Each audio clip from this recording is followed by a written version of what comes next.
মা তার ছেলের জামা খুলে দেখলেন পিঠে লাল দাগ দেখা দিচ্ছে। পরের দিন মা রুমে গিয়ে দেখে বাচ্চাটি আর ছিল না। দেখা গেল সে আলমারির উপরে উঠে গেছে। মা বাচ্চাটিকে নামিয়ে আনলেন। এবার দেখেন তার পিঠে ঢানা গজিয়েছে।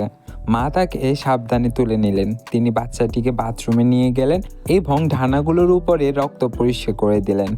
বাচ্চাটি যাতে উড়ে যেতে না পারে তার জন্য তিনি মশারিটি একটি কম্বল দিয়ে ঢেকে ভালোভাবে আটকে দিলেন। শীঘ্রই বাচ্চাটির ঢানা আরো বড় হয়ে গেল। তার পুরনো জামা কাপড় তার গায়ে হচ্ছিল না, তাই মা একটি বিশেষ পোশাক তৈরি করলেন। এখন বাচ্চাটির ঢানাগুলো বাহিরে বের হয়ে থাকতে পারত। সে এখন ঢানা ঝাপটাতে পারত স্বাধীনভাবে। সময় পেরোনোর সাথে সাথে ঢানাগুলো আরো বড় হয়ে গেল, এমনকি পালক গজিয়ে গেল। বাচ্চাটি ব্যাটম্যানে পরিণত হলো। বাচ্চাটি যাতে আঘাত না পায় তার জন্য তার মা স্পন গার্ড পরিয়ে দিলেন এবং হেলমেট কিনে দিলেন।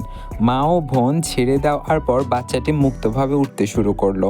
এই অ্যাঞ্জেল বেবি পাওয়ার পর তাদের পরিবারে সৌভাগ্য এলো। মায়ের লটারির টিকিট সত্যি সত্যি জিতে গেল। তারা কেনাকাটা করতে গেল এবং উদযাপন করলো। আপনারা বাচ্চাটির জন্য তো একটা লাইক করতেই পারেন। ধন্যবাদ।